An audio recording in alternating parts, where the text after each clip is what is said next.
ቤተሰቦቿ ምን ሊነግሩ ነው? በጣም አብደዋል። ልጆቿ ታመዋል። እህቶቿ፣ ክስቶቿ ብታዩቸው እኔ እንጃ ቁመው የሚሄዱ አይመስሉ። ብቻ በጣም ከባድ ነው። አሁን ያሉበት ሰዓት መጥናናትን ይስጣችሁ፣ ጥናቱን ይስጣችሁ። እንግዲህ በገነት ያኑራት እንላለን።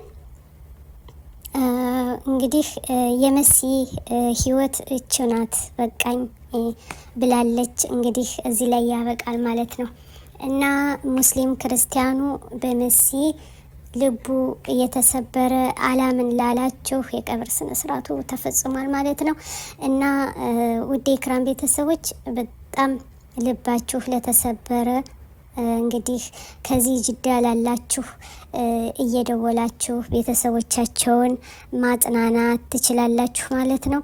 እንግዲህ ወደድንም ጠላንም የመሲም ሞት ተቀብለናል። ወዳችሁ ፈቅዳችሁ ስለምትመለከቱ በጣም አመሰግናለሁ። ላይክ፣ ኮሜንት፣ ሼር እያረጋችሁ ቤተሰብ ይሁኑ። እስኪ ነፍሲ ማር ይበሉ፣ ለሁሉም ሼር ያድርጉ። በጣም በእውነት እኔ አሁንም አላምንም እንዳለች እቆጥረዋለሁ ማለት ነው። ለሀገሯ ነበር የፈራች። እንዴት ነው የሚሄደው? እንዴት ነው የምመለሰው? እንዴት ሆኜ ነው እያለች ነበረ ስትለኝ ነበር። ግን ያን ሁሉ ቆይማ አለና መራራው ሞት መጦ ብጭቅ አርጎ ወሰዳት ማለት ነው።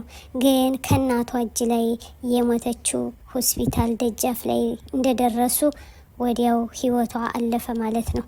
አያሳዝንም? በጣም አያሳዝንም? በጣም ያሳዝናል። በጣም ልብ ይሰብራል። ግን ምንም ማድረግ አይቻልም። በሱ እጅ ነው። በሁሉም በጌታ እጅ ነው። ባላህ እጅ ነው። ሞትና እርዚቅ ባላህ እጅ ናት። አያችሁ አይደለ? የሱብሃንአላህ።